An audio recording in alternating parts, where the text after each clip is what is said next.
Kayembe, bonjour. Bonjour. Mine Industrie vous reçoit. Est-ce que vous pouvez vous présenter auprès de nos visiteurs sur les sites et nos lecteurs du magazine Mine Industrie? Merci beaucoup. Je me nomme Jean-Jacques Kayembe. Je suis le coordonnateur national de l'ITE RDC depuis le 18 juillet 2020. Oui, l'ITE, une grande organisation, mais qui est passée sous silence depuis un certain temps. C'était dû à quoi? Je sais que l'initiative pour la transparence dans les industries extractives, ITE en sigle, comme vous dites, a commencé dans notre pays depuis 2005. Il y a eu des grosses avancées, mais ces dernières années, il y a eu un peu de recul.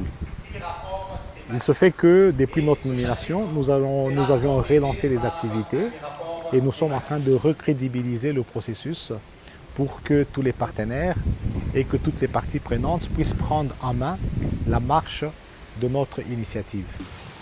De Kinshasa à Lubumbashi, pour quelle mission? Bon, de Kinshasa à Lubumbashi, lorsque nous avons pris la marche de l'initiative, on nous a remis une feuille de route par le comité exécutif de l'ITE. Et dans la feuille de route, il y avait des activités principales qu'il fallait réaliser ici dans le Haut-Katanga à Lubumbashi. Entre autres, c'est à la conclusion de l'élaboration du rapport ITE où nous devions présenter le premier projet afin que les parties prenantes puissent l'améliorer. C'est pour ça que les activités qu'on a eues à Lubumbashi avec leurs excellences, Madame le vice-premier ministre et ministre du Plan et son excellence le ministre de Mines, c'était pour qu'on puisse améliorer le rapport ITE RDC 2018-2019 et le premier semestre 2020. En plus de ça, nous devons travailler sur le plan de travail triennal et nous devrions faire aussi l'évaluation de la mise en œuvre de l'ITE dans notre pays dans le rapport d'avancement annuel. En tout cas, c'est pour ces trois activités que nous nous sommes réunis au Grand Caravia pour analyser tous ces documents afin de les présenter à la fin de ce mois au comité exécutif pour leur adoption. Donc une mission en 3 temps. Êtes-vous content? Nous sommes très contents parce que vous avez vu déjà dès le premier et le deuxième jour, quand nous avions la participation de leur excellence, le débat était ouvert, nous sommes rentrés sur les questions d'actualité et le rapport a été vraiment amélioré. Et nous pensons que lorsque nous le publierons, ça va susciter un grand débat et que toutes les parties prenantes vont s'en approprier pour que nous puissions aller à l'objectif de l'ITE dans notre pays, qui est l'amélioration du bien-être de nos citoyens. Revenons un peu au débat. Beaucoup de participants étaient intéressés par cette question des écarts entre les statistiques déclarées d'une part et de l'autre part. Pouvez-vous un peu éclairer l'opinion par rapport à cette question? Bon, nous sommes en train de travailler d'abord pour précision sur un rapport dit assoupli. Cela veut dire que c'est vrai que nous avons parlé beaucoup des écarts, mais dans la philosophie d'un rapport flexible ou assoupli, notre attention ne devrait pas être vraiment sur les écarts, mais le rapport devrait montrer que le groupe multipartite chez nous et les parties prenantes ont pris la mesure de continuer la mise en œuvre malgré le contexte difficile de la pandémie à coronavirus. Mais il se fait que lorsque nous avons recueilli les déclarations et des entreprises et des administrations, il en est ressorti qu'il y avait beaucoup d'écarts sur certains points. Heureusement, les discussions ont montré qu'il faut que le rapport soit amélioré à ce propos-là. J'ai dit, les données que nous avions présentées étaient de la semaine passée. Mais à ce jour, il y a eu une évolution. Je pense que les écarts vont se réduire. Donc, le rapport en général, il est bon. Et les écarts sont en train de se réduire. Et nous pensons qu'à la fin du mois, nous n'aurons pas un écart zéro, mais nous aurons des écarts explicables. Et vous savez, avec le contexte de la pandémie à coronavirus, il y a beaucoup d'entreprises qui ont vu que leur personnel était en rotation ou en congé technique presque.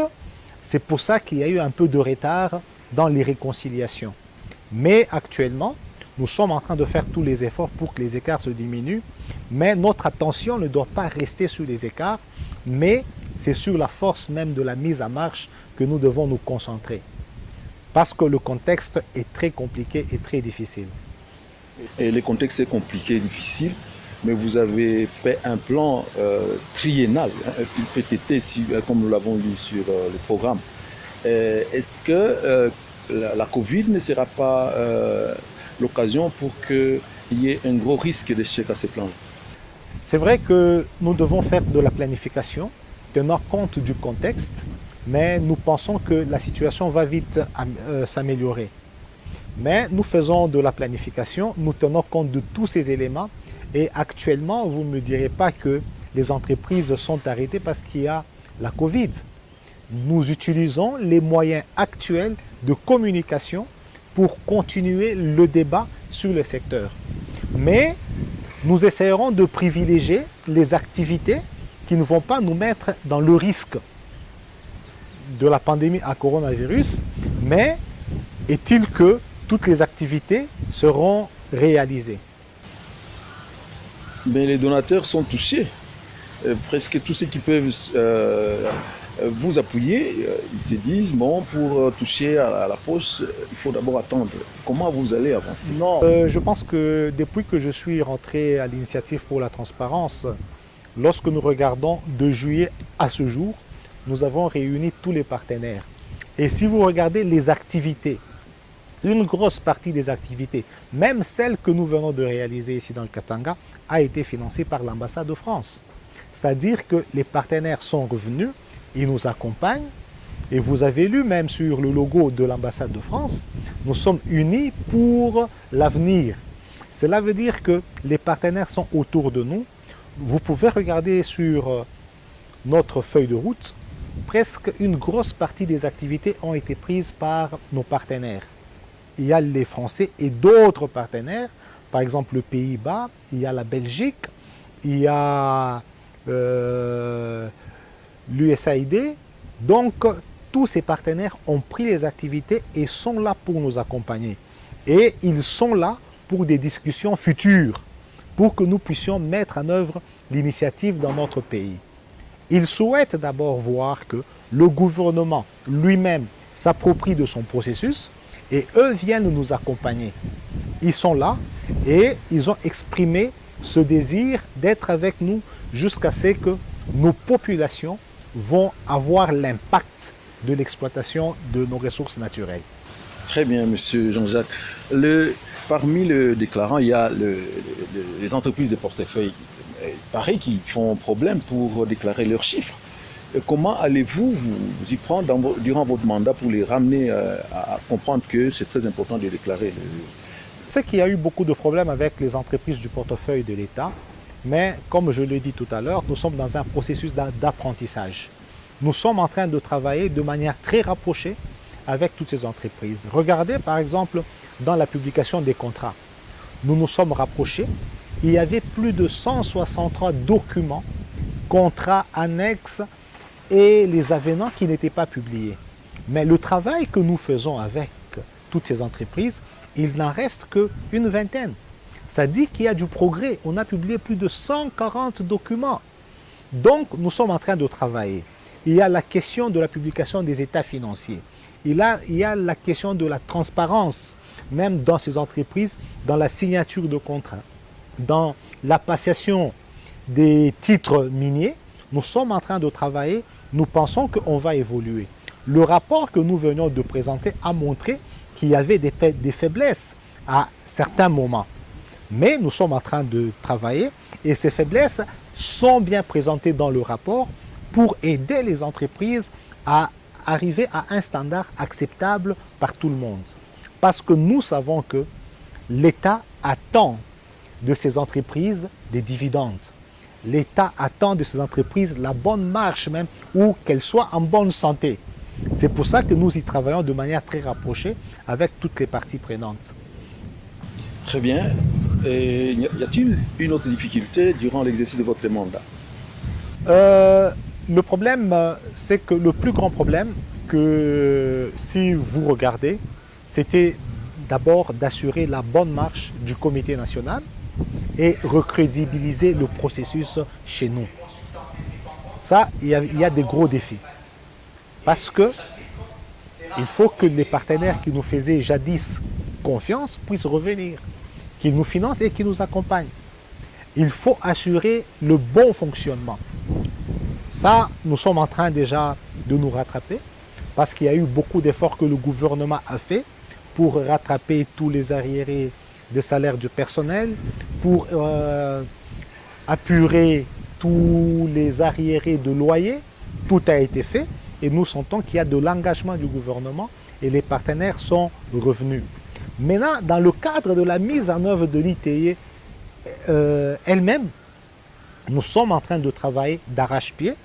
Comme vous le savez, nous aurons le processus de validation en janvier 2022. Initialement, ce processus était prévu pour le 16 avril 2021. À cause du contexte, on l'a repoussé. Mais qu'est-ce que nous devons faire? Comme dans le mot du cadrage du ministre de Mines, c'était clair, nous devons continuer la mise en œuvre pour atteindre le niveau satisfaisant. Et l'orientation de son Excellence, la vice-première ministre, était claire. Elle est rentrée même sur les 13 mesures, une par une. Nous avons l'obligation de remplir toutes les 13 mesures correctives. Aussi, nous ne devons pas faire un recul sur les mesures déjà satisfaites. C'est pour ça qu'il est clair de cette activité, de nos rapports, du rapport annuel d'avancement, nous devons montrer les efforts faits pour que nous puissions atteindre le niveau satisfaisant à la prochaine validation. Et votre dernier mot finalement? Le dernier mot, c'est que nous appelons toutes les parties prenantes à s'impliquer de manière forte pour que la population de notre pays, pour que le citoyen de notre pays bénéficie de ces ressources naturelles. Les gouvernants ou les mandataires de l'État nous doivent être mis sur le chemin de la redevabilité. Ils doivent rendre compte de la bonne gestion des ressources naturelles de notre pays. Je vous remercie. Merci, M. Jean-Jacques. Merci.